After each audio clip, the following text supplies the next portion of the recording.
नमस्कार। आज महाराष्ट्रातल्या महिलांच्या सुरक्षिततेचा प्रश्न आज परत ऐरणीवर आल्यासारखा आपल्याला बघायला मिळतोय। संपूर्ण महाराष्ट्रामध्ये अनेक ठिकाणी महिला अत्याचाराच्या घटना ह्या आपल्याला वाढलेल्या दिसतायत।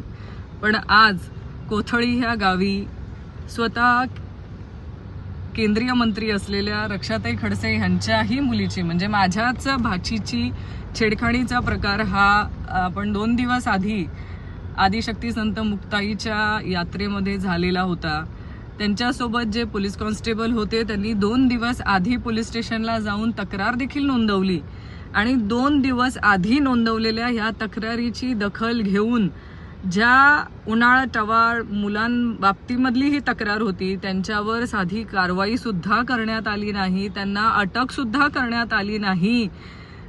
माझा गृहमंत्र्यांना एकच सवाल आहे की एका केंद्रीय मंत्र्यांच्या मुलीबाबत जर असला प्रकार होत असेल तर माझ्या महाराष्ट्रातल्या सर्वसामान्य कुटुंबातल्या महिला भगिनींना न्याय कसा मिळणार।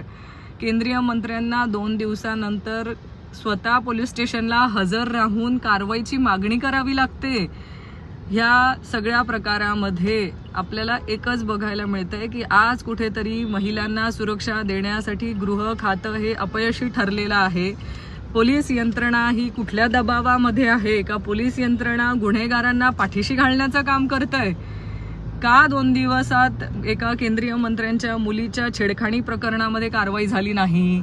कुठला दबाव होता, ती कुणाची कार्यकर्ते होते की ज्याच्यासाठी राजकीय दबाव वापरून त्यांच्यावर कारवाई करण्यात आली नाही।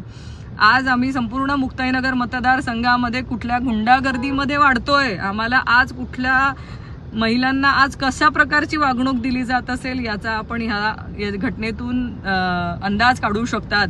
कारण आज एका केंद्रीय मंत्र्यांच्या मुलीची छेडखाणी केल्यानंतरही 2 दिवसात कारवाई झाली नाही तर सर्वसामान्य कुटुंबातल्या मुलींचा पोलीस स्टेशनपर्यंत जाऊन तक्रार नोंदवण्याची तरी हिंमत होणार आहे का।